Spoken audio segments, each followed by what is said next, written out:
Good evening दोस्तों, मैं भूपेश देवांगन एक बार फिर से घोटुल एकेडमी बिलासपुर का जो महत्वपूर्ण कंटेंट है करंट अफेयर वाला वो लेकर आया हूँ आपके सामने।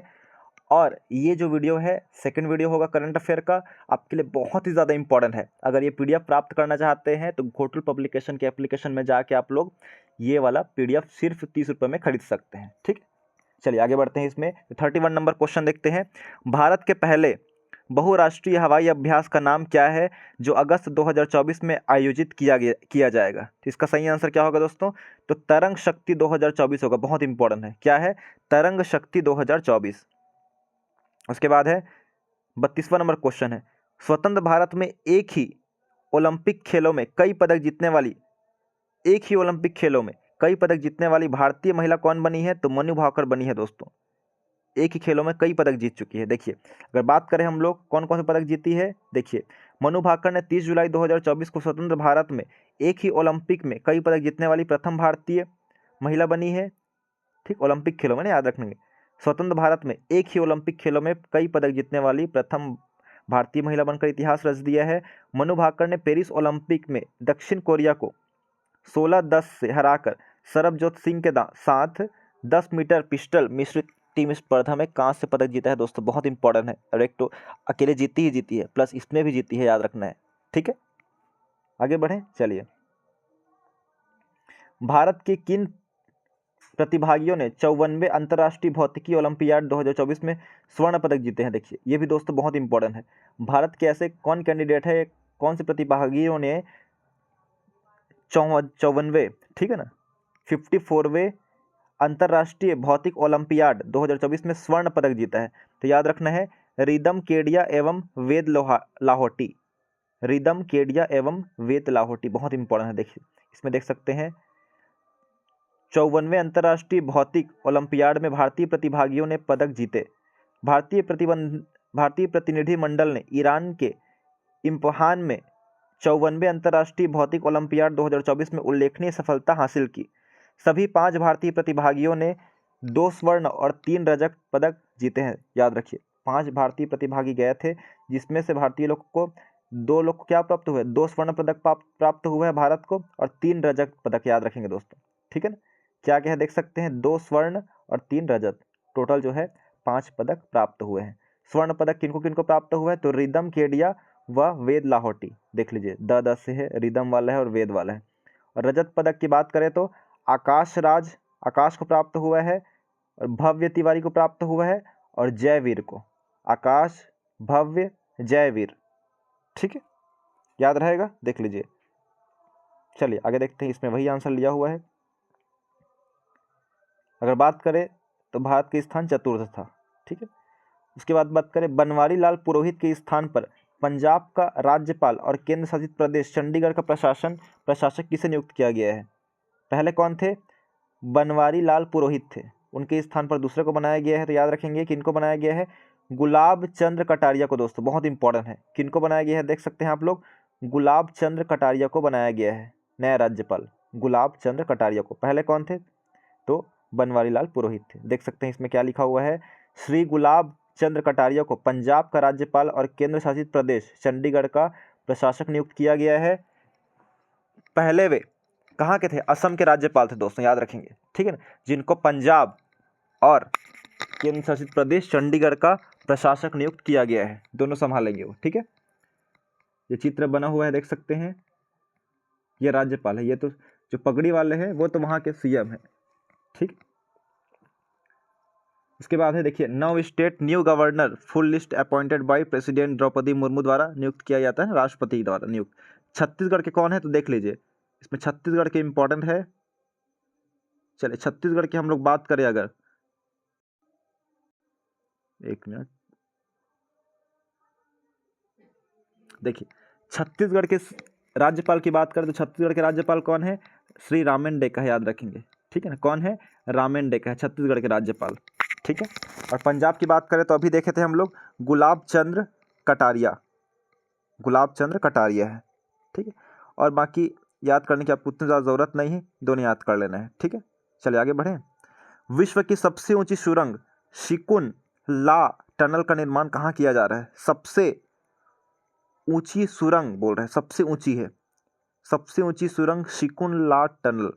टनल मतलब क्या होता है, सुरंग होता है। निर्माण कहाँ किया जा रहा है, तो लद्दाख में किया जा रहा है। भारत का ही नहीं, विश्व की बोल रहे हैं। देखिए, विश्व का सबसे ऊंचा सुरंग सिकुन ला टनल, इसका नाम क्या है, सिकुन ला टनल जो है लद्दाख में स्थापित किया जा रहा है। और आप लोग को बताना है दोस्तों, लद्दाख में अभी वर्तमान में कितने जिले हो गए हैं, तो 7 जिले हो गए हैं। पहले पुराने कौन कौन से थे, लेह और कारगिल थे। उसके बाद जो है कौन कौन से बने हैं, शाम, ठीक है ना, शाम, चा से, एक चा से नाम था, ठीक है ना, एक क्या है द्रास से था, द्रास करके, जास्कर भी है, और नुब्रा था। ये सब आप पढ़ चुके हैं, ठीक। देखिए लिखा हुआ है 26 जुलाई मतलब कारगिल दिवस के दिन प्रधानमंत्री नरेंद्र मोदी ने लद्दाख के कारगिल में पहला विस्फोट कर दुनिया की सबसे ऊंची सुरंग के निर्माण की शुरुआत की है। याद रखेंगे, बहुत इंपॉर्टेंट है। सिकुन ला सुरंग कितना, देखिए बहुत इंपॉर्टेंट है, इसका किलोमीटर भी देख लेंगे ना आप लोग। किलोमीटर भी देखिए कितना किलोमीटर है, 4 किलोमीटर है लगभग। कितना किलोमीटर है, 4 किलोमीटर। 4 किलोमीटर लंबी होगी, जिसमें जुड़वा ट्यूब होंगी। और यह नीमू पदुम दारचा रोड पर लगभग 15,800 फीट की ऊंचाई पर, कितना ऊंचाई होगा इसका, 15,800 फीट होगा इस ऊंचाई, इसका याद रखना है, ठीक है ना, 15,800 फीट। और किलोमीटर कितना लंबी होगी ये, तो 4.1 किलोमीटर, इतना याद रखना है आपको, ठीक है। ये देख सकते हैं लद्दाख का एरिया दिख रहा है आप सभी को। आगे देखें, तो चलिए आगे देखते हैं इसमें। अब क्वेश्चन है, पूर्वोत्तर का कौन सा सांस्कृतिक स्थल, पूर्वोत्तर मतलब नॉर्थ ईस्ट साइड का है ना भारत का, सांस्कृतिक श्रेणी के तहत यूनेस्को की विश्व विरासत सूची में शामिल होने वाला पहला स्थान बन गया है। शामिल होने वाला पहला स्थान विरासत सूची में, तो क्या है, मोइदम है, याद रखेंगे। मोइदम क्या है, वहाँ का जो शाही परिवार था असम का, ठीक है, उनका कब्र है। देखिए लिखा हुआ है 21 से 31 जुलाई 2024 तक नई दिल्ली में यूनेस्को की 46वीं विश्व धरोहर समिति सत्र के दौरान असम में अहोम राजवंश, कौन सा राजवंश है, अहोम विद्रोह हुआ है, ठीक है ना। इसका नेतृत्व किसने किया है, गोमधर कुंवर ने किया था। तो अहोम राजवंश के मोइदम को आधिकारिक तौर पर सांस्कृतिक श्रेणी में भारत का 43वां विश्व धरोहर स्थल घोषित किया गया है। दोस्तों याद रखेंगे, सांस्कृतिक श्रेणी के अंतर्गत यूनेस्को की विश्व विरासत सूची, ठीक है, ये याद रखना है आपको, ठीक। ये कब्र है उन लोग का, अहोम जो राजवंश था उनका कब्र बना हुआ है, ठीक है। तो 43वां स्थान कौन सा है, याद रखेंगे, तो 43वां विश्व धरोहर बना हुआ है। और कौन सी बैठक थी, 46वीं बैठक थी। आगे बढ़ें, मोइदम असम में है। देखिए, भारतीय अंतर्राष्ट्रीय फिल्म महोत्सव के 55वें और 56वें संस्करण के महोत्सव निदेशक के रूप में किसे नियुक्त किया गया है, निदेशक कौन रहेंगे इसके, भारतीय अंतर्राष्ट्रीय फिल्म महोत्सव, भारतीय ना, याद रखेंगे, भारतीय अंतर्राष्ट्रीय फिल्म महोत्सव, तो शेखर कपूर वो दोस्तों याद रखेंगे, कौन, शेखर कपूर। देखिए लिखा हुआ है, प्रख्यात फिल्म निर्माता शेखर कपूर को भारतीय अंतर्राष्ट्रीय फिल्म महोत्सव गोवा के 55वें और 56वें संस्करण का महोत्सव निदेशक नियुक्त किया गया है। IFFI का 55वां संस्करण 20 से 28 नवंबर 2024 तक आयोजित किया जाएगा। ये इंपॉर्टेंट है, शेखर कपूर याद रखेंगे, ठीक है। उसके बाद है, राष्ट्रपति भवन के दरबार हॉल का नया नाम क्या किया गया है, तो क्या किया गया है, राष्ट्रपति के दरबार हॉल का अशोक मंडप दिया है, गणतंत्र मंडप दिया है, सारनाथ मंडप दिया है, और रिपब्लिक हॉल दिया है। इसका सही आंसर क्या होगा, गणतंत्र मंडल होगा दोस्तों, मंडप, ठीक है, गणतंत्र मंडप याद रखना है, बहुत इंपॉर्टेंट है, गणतंत्र मंडप याद रहेगा ना।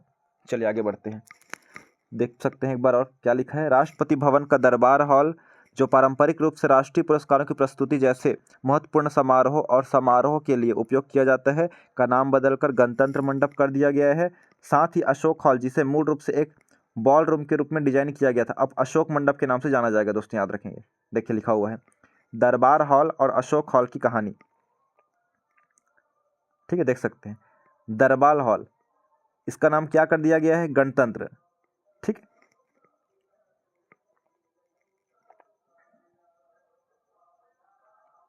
देखिए, पहले सिंहासन हॉल, फिर दरबार हॉल नाम हुआ था, फिर अभी क्या हो गया है, गणतंत्र मंडप हो गया है। और ये वाला अगर वाला देखें तो स्टेट बाल रूम, अशोक हॉल, और अभी क्या है, अशोक मंडप है। अशोक हॉल से अशोक मंडप किया गया है, इतना याद रखना है, ठीक है। मंडप, दोनों मंडप है, गणतंत्र वाला भी मंडप है और अशोक वाला भी।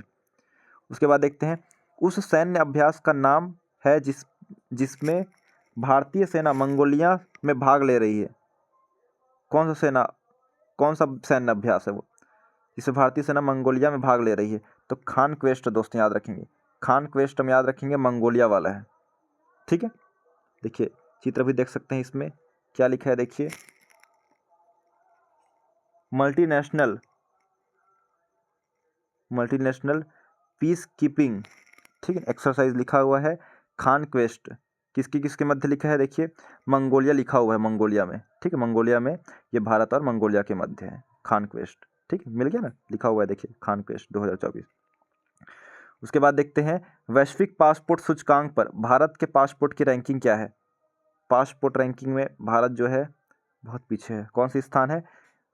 82वां स्थान है, 82 स्थान, याद रखेंगे दोस्तों, कितना स्थान है? 82वां स्थान है, ठीक है, याद रखना है इसको। देखिए लिखा हुआ है वैश्विक पासपोर्ट सूचकांक में भारत 82वां स्थान पर है, भारतीय इंडोनेशिया, ये सब याद रखना है। उसके बाद है हेनले पासपोर्ट इंडेक्स 2024 में सिंगापुर ने टॉप किया। सिंगापुर का पासपोर्ट दुनिया का सबसे मजबूत है, सिंगापुर का याद रखेंगे, ठीक है, सिंगापुर का।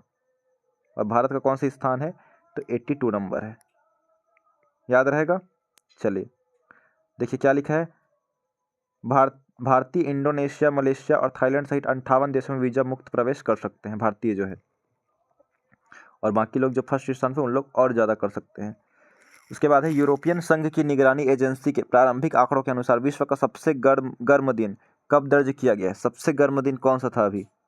तो याद रखेंगे 22 जुलाई को सबसे गर्म दिन नियुक्त किया गया है दोस्तों, 22 जुलाई, ठीक है, याद रखना है 22 जुलाई को। क्या लिखा है देख सकते हैं आप लोग, यूरोपीय संघ की निगरानी एजेंसी के प्रारंभिक आंकड़ों के अनुसार सोमवार 22 जुलाई 2024 को रिकॉर्ड पर विश्व का सबसे गर्म दिन था। वैश्विक औसत सतही हवा का तापमान लगभग 17.15 डिग्री सेल्सियस तक पहुंच गया था। आप लोग को कंफ्यूज नहीं होना है ना कि नहीं तापमान तो 45 रहेगा, 50 रहेगा, ज़्यादा होना चाहिए तब पहुंचेगा करके। हम लोग क्या है, पूरा विश्व का निकाल रहे हैं औसत तापमान, ठीक है ना, तो वो अधिक था। उसके बाद है जुलाई 2024 में किस भारतीय खिलाड़ी को अंतर्राष्ट्रीय ओलंपिक समिति द्वारा ओलंपिक ऑर्डर से सम्मानित किया गया है? तो कौन है? अभिनव बिंद्रा है दोस्तों, निशानेबाज है अभिनव बिंद्रा, ठीक है, पढ़ सकते, बहुत इंपॉर्टेंट है। जुलाई 2024 में किस भारतीय खिलाड़ी को अंतर्राष्ट्रीय ओलंपिक समिति IOC द्वारा ओलंपिक ऑर्डर सम्मान, कौन सा ऑर्डर सम्मान है? ओलंपिक ऑर्डर सम्मान है, बहुत ज़्यादा इंपॉर्टेंट है ओलंपिक ऑर्डर सम्मान। आगे बढ़ें, चलिए आर्थिक सर्वेक्षण 2023-24 के अनुसार वित्त वर्ष 2024-25 के लिए अनुमानित वास्तविक GDP की वृद्धि क्या है? आर्थिक सर्वेक्षण 2023-24 के अनुसार वित्त वर्ष 24-25 के लिए अनुमानित वास्तविक GDP वृद्धि दर क्या है? अनुमानित बोल रहे हैं, तो अनुमानित क्या है? 6.5 से 7 है, याद रखना है। आर्थिक सर्वेक्षण 2023-24 के अनुसार वित्त वर्ष 2024-25 के लिए अनुमानित वास्तविक GDP वृद्धि दर तो 6.5 से 7 है, 6.5 से 7 तक, ठीक है। निर्मला सीतारमन ने लोकसभा में सर्वे पेश किया था। उसके बाद है Swiss open ATP tour tennis tournament में पुरुष युगल का खिताब किसने जीता है? देखिए क्वेश्चन है, Swiss open ATP tour tennis tournament में पुरुष युगल का खिताब किसने जीता है? युगल का खिताब, युगल मतलब क्या होता है? जोड़ा। किन दो जोड़ी ने जीता है? तो याद रखना है यूकी भाम्बरी और अल्बानो ओलिवेट। किसने लिखा है? यूकी भाम्बरी और अल्बानो ओलिवेट। देख लीजिए, अजीब सा नाम है लेकिन याद करना पड़ेगा आपको, यूकी भाम्बरी और अल्बानो ओलिवेट, ठीक है। आगे देखें, चलिए तो संयुक्त राज्य अमेरिका में भारत के अगले राजदूत के रूप में किसे नियुक्त किया गया है? अमेरिका में भारत का अगला राजदूत कौन होगा? तो विनय मोहन क्वात्रा होंगे, विनय मोहन क्वात्रा। ऑप्शन भी देख लीजिए क्या क्या है, तरनजीत सिंह संधू, विनय मोहन क्वात्रा और S जयशंकर और हर्षवर्धन श्रृंगला, तो ये है, ठीक है। उसके बाद बात करें तो कजाकिस्तान के अस्ताना में आयोजित 35वें अंतर्राष्ट्रीय जीव विज्ञान ओलंपियाड में स्वर्ण पदक किसने जीता है? देखिए लिखा हुआ है कजाकिस्तान के अस्ताना में आयोजित 35वें अंतर्राष्ट्रीय जीव विज्ञान ओलंपियाड में स्वर्ण पदक किसने जीता है? तो वेदांत शाकरे, दोस्तों याद रखना है, कौन है? वेदांत शाकरे ने जीता है, बहुत इंपॉर्टेंट है, वेदांत शाकरे। चित्र दिया हुआ है। उसके बाद है सार्वजनिक परीक्षाओं में अनुचित साधनों को रोकने के लिए केंद्र सरकार ने कौन सा अधिनियम बनाया है? अनुचित, जो उचित नहीं है, साधन को रोकने के लिए केंद्र सरकार ने कौन सा अधिनियम बनाया है? तो सार्वजनिक परीक्षा, देखिए क्या लिखा हुआ है, सार्वजनिक परीक्षा ब्रैकेट में क्या है? अनुसूचित साधनों की रोकथाम। कौन सा नियम बनाया है? तो सार्वजनिक परीक्षा अनुचित है ना, याद रखेंगे। अनुसूचित बार बार पढ़ रहा हूँ। अनुचित साधनों की रोकथाम, इसके अंतर्गत क्या है देख सकते हैं। केंद्र सरकार ने सार्वजनिक परीक्षाओं में अनुसूचित, सॉरी फिर वही अनुसूचित पढ़ा रहे, अनुचित है ना। केंद्र सरकार ने सार्वजनिक परीक्षाओं में अनुचित प्रथाओं को रोकने के लिए सार्वजनिक परीक्षा अनुचित साधनों की रोकथाम अधिनियम 2024 लागू किया है। एनटीए नेशनल टेस्टिंग एजेंसी द्वारा परीक्षाओं के पारदर्शी, सुचारू और निष्पक्ष संचालन को सुनिश्चित करने के लिए इसरो के पूर्व अध्यक्ष रह चुके हैं डॉक्टर के राधाकृष्णन की अध्यक्षता में विशेषज्ञों की एक उच्च स्तरीय समिति का गठन किया गया है, जिसमें 6 अन्य प्रमुख सदस्य होंगे। ये याद रखना है, ठीक है। उद्देश्य क्या है, सार्वजनिक परीक्षाओं में अनुचित साधनों को रोकना, याद रहेगा। देखिए दंड क्या रहेगा, अगर कोई ऐसा पाया जाता है, ठीक है, धांधली करते हुए, तो कदाचार के लिए 1 करोड़ रुपए तक जुर्माना और 10 वर्ष तक कारावास भी हो सकता है। 1 वर्ष तक तो क्या है, 1 करोड़ रुपए का जुर्माना तो लगेगा ही, प्लस 10 वर्ष तक कारावास होगा, ये याद रखना है। तो नियम क्या है देख लीजिए, सार्वजनिक परीक्षा अनुचित साधनों की रोकथाम। चलिए आगे देखते हैं। एशिया की पहली स्वास्थ्य अनुसंधान संबंधी प्री क्लिनिकल नेटवर्क सुविधा कहाँ स्थित है। फिर से एक बार पढ़ लीजिए।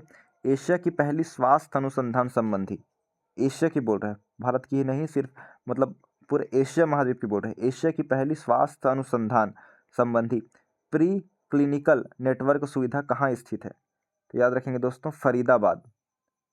कहाँ है याद रखेंगे, तो फरीदाबाद में ना याद रखना है, फरीदाबाद।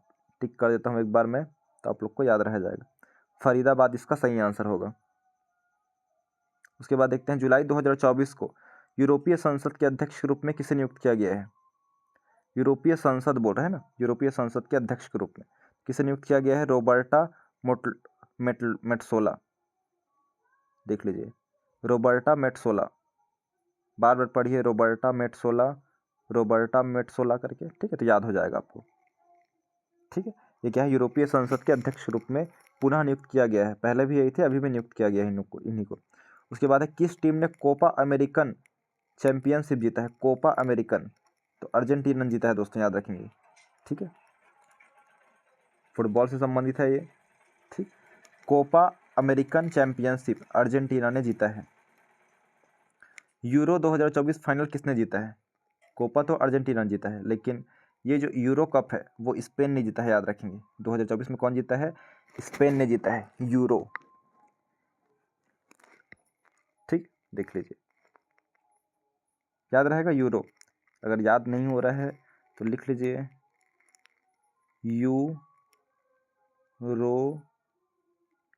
यूरो पेन बहुत अच्छा होता है, ठीक है ना। यूरोप का जो पेन होता है, जैसे ऑस्ट्रेलिया वगैरह का, ये पेन बहुत अच्छा होता है, यूरो पेन। तो याद रखना है, यूरो से यूरो कप हो गया और पेन से स्पेन है, ठीक है ना। और इसमें अगर देखें हम लोग, तो कोपा से याद रखना है कृपा होना, भगवान कृपा होना बहुत ज़रूरी है, मतलब अर्जेंटीना, ठीक है। उसके बाद देखें हम लोग, तो नेपाल का नया प्रधानमंत्री किसे नियुक्त किया गया है। नेपाल का नया प्रधानमंत्री तो कौन है, के.पी. शर्मा ओली।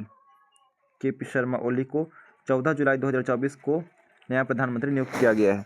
पहले कौन थे, ओली ने पुष्प कमल दहल प्रचंड की जगह ली। पहले कौन थे, पुष्प कमल दहल, ठीक, क्या क्या नाम रहता है, ठीक है ना, जो विश्वास मत से हार गए थे। अभी नियुक्त किसे किया गया है, के.पी. शर्मा ओली को, ठीक है, के.पी. शर्मा ओली को याद रखना है। उसके बाद है 53वां नंबर क्वेश्चन, पुरुष एकल विम्बलडन खिताब किसने जीता है। विम्बलडन कप की बात कर रहे हैं, तो विम्बलडन कप याद रखेंगे, कार्लोस अल्कारेज। किसने, कार्लोस अल्कारेज ने जीता है। नोवाक जोकोविच अर्जेंटीना को हरा दिया है, याद रखना है, ठीक है ना। कार्लोस अल्कारेज ने जीता है विम्बलडन खिताब। लॉन टेनिस वाला है ना, 4 प्रतियोगिता होती है इसमें, तो कार्लोस अल्कारेज। विम्बलडन लंदन वाला याद रखना है, ला से याद रखना है। इसी में ला का ज़्यादा जिक्र है ना, देख सकते हैं आप लोग, तो कार्लोस ला से भी है, ठीक है ना, और अलकराज भी है, तो ला वाला है, याद रखना है। देखिए इसमें अगर देखें हम लोग, तो मेंस सिंगल में किसने जीता है, कार्लोस अल्कारेज ने जीता है नोवाक जोकोविच को हरा के। वुमेन सिंगल की बात करें, विम्बलडन वाले में सिंगल की बात करें, तो याद रखना है बारबोरा क्रेजकोवा। अल्कारेज वाले में क्रेज वाला है इसमें भी, ठीक है ना, क्रेज, इसमें भी कैराज है, अल्काराज, इसमें भी कैरस्कोवा है, ठीक है, याद रखना है। बाकी है डबल वाला याद करने की ज़रूरत नहीं है। चलिए आगे देखते हैं। 1975 के आपातकाल का विरोध करने वालों को सम्मानित करने के लिए प्रतिवर्ष किस तारीख को संविधान हत्या दिवस मनाया जाएगा? देखिए क्या बोल रहा है इसमें, 1975 में जो आपातकाल लगा हुआ था, इंदिरा गांधी ने लगाया था, इसलिए इंदिरा गांधी का चित्र इधर छपा हुआ है दोस्तों, ठीक है। इंदिरा गांधी लगाया था विरोध करने वाले। फिर से पढ़ता हूँ कि 1975 के आपातकाल का विरोध करने वालों को सम्मानित करने के लिए प्रतिवर्ष, मतलब जो विरोध कर रहे हैं उसको सम्मानित करने के लिए प्रतिवर्ष हर साल किस तारीख को संविधान हत्या दिवस मनाया जाएगा? इसका सही आंसर क्या होगा? 25 जून, याद रखना है 25 जून। जो विरोध कर रहा है आपातकाल का, उसको जो सम्मानित कर रहा है, ठीक है ना, उसके लिए किस दिन संविधान हत्या दिवस मनाया जाएगा? तो याद रखना है 25 जून को याद रखेंगे दोस्तों, ठीक, 25 जून।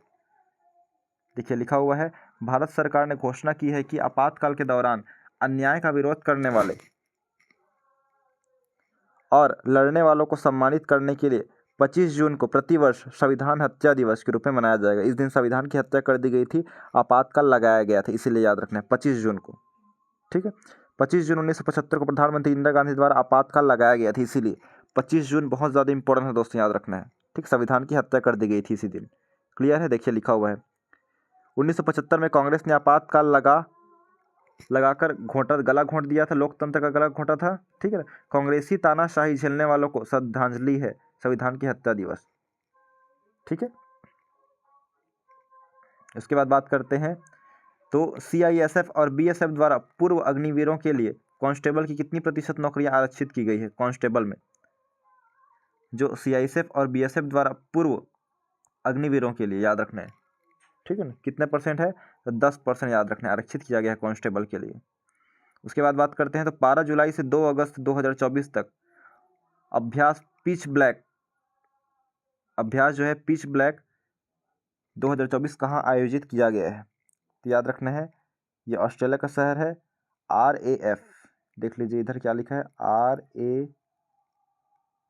RAAF दिखा है, ठीक है ना, RAAF, बेस डार्विन ऑस्ट्रेलिया। याद रखना पड़ेगा दोस्तों, कठिन तो है लेकिन आपको बार बार पढ़ते रहना, इसको देखते रहना, तब आपको याद होगा और साथ में नोट भी करते चलना है, ठीक है ना, RAAF, ठीक है, बेस डार्विन ऑस्ट्रेलिया, ठीक है। चलिए आगे देखते हैं। जुलाई 2024 में कोलंबो सिक्योरिटी कॉन्वेव के 5वें सदस्य देश के रूप में किसी आधिकारिक तौर पर स्वागत किया गया है? याद रखना है, कोलंबो आधिकारिक बना है, इसमें जो है पहला में कौन कौन थे? भारत, दूसरा श्रीलंका, तीसरा जो है मालदीव, चौथा मॉरिशस था, और पांचवा किसको शामिल किया गया है? पांचवा पूछा गया है, तो पांचवा बांग्लादेश को शामिल किया गया है दोस्तों, याद रखें, बहुत इंपॉर्टेंट है। देखिए पढ़ लेते हैं, कोलंबो सिक्योरिटी कॉन्क्लेव CSC के मौजूदा सदस्य भारत, श्रीलंका, मॉरिशस और मालदीव है, ठीक है। CSC की स्थापना 2020 में भारत, श्रीलंका और मालदीव के बीच त्रिपक्षीय समुद्री सहयोग के दायरे को विस्तार करने के लिए किया गया था, और 2022 में कब किया गया था? देखिए 2020 में किया गया है, ठीक है ना, स्थापना। फिर 2 साल बाद मॉरिशस शामिल हुआ है, और फिर 2 साल बाद 5वें सदस्य के रूप में बांग्लादेश शामिल हुआ है, ठीक, ये इंपॉर्टेंट है। चलिए आगे देखते हैं। अपनी यात्रा के दौरान PM मोदी को प्राप्त रूस के सर्वोच्च नागरिक पुरस्कार का क्या नाम है? यात्रा के दौरान इनको जो सम्मानित किया गया है। और द्रौपदी मुर्मू जी को फिजी का सर्वोच्च सम्मान कौन सा मिला है? तो कंपेनियन वाला मिला था। और मोदी जी को कौन सा मिला है? देखिए तो इनको मिला है सेंट एंड्रयू द एपोस्टल का आदेश। क्या लिखा है? देखिए बी वाला option, saint Andrew the apostle का आदेश। देखिए क्या क्या नाम है, डेंजरस, हमारा भारत रत्न वाला ही ठीक है, भारत रत्न डायरेक्ट बोला जाता है, ठीक है ना। तो रूस में घूमने गए थे ना, याद रखना है, रूस यात्रा पे गए थे, तो रूस के जो वहाँ के जो वो राष्ट्रपति है व्लादिमीर पुतिन, उनके द्वारा सम्मानित किया गया है सेंट एंड्रयू द एपोस्टल का आदेश, ठीक है। देखिए सम्मानित कर रहे हैं, order of the Andrew the apostle करके लिखा भी हुआ है चित्र में ना, आपको याद रखना है। उसके बाद है, भारतीय पुरुष क्रिकेट टीम का नया प्रमुख कोच किसे नियुक्त किया गया है? भारतीय पुरुष क्रिकेट टीम का नया मुख्य कोच, तो चित्र किसका दिख रहा है? यहाँ पे देखिए गौतम गंभीर, याद रखना है, गौतम गंभीर, ठीक है, बहुत इंपॉर्टेंट है। उसके बाद देखिए पेरिस 2024 ओलंपिक में खेलों के लिए भारतीय दल के चीफ डी मिशन के रूप में नामित किया गया है। फिर से पढ़िए, पेरिस 2024 ओलंपिक खेलों के लिए भारतीय दल के चीफ डी मिशन के रूप में किसे नामित किया गया था? किसे नामित किया गया था? याद रखेंगे, गगन नारंग को। पढ़ लेते हैं इसमें क्या है। तो भारतीय ओलंपिक संघ ने गगन नारंग को पेरिस 2024 ओलंपिक खेलों के लिए भारतीय दल के चीफ डी मिशन के रूप में नामित किया है। गगन नारंग 4 बार के ओलंपियन और पुरुषों की 10 मीटर एयर राइफल में 2012 ओलंपिक कांस्य पदक विजेता है। ठीक है, इनको नियुक्त किया गया है डी मिशन के रूप में, चीफ डी मिशन। उसके बाद है, चलिए उसके बाद जो है 30 क्वेश्चन हम लोग नेक्स्ट वीडियो में करेंगे। ठीक है दोस्तों, तो वीडियो में लास्ट तक बने रहिएगा, इसको आप लोग करके ही जाना है कोई भी एग्जाम देने जाए आप लोग। ठीक है, थैंक यू।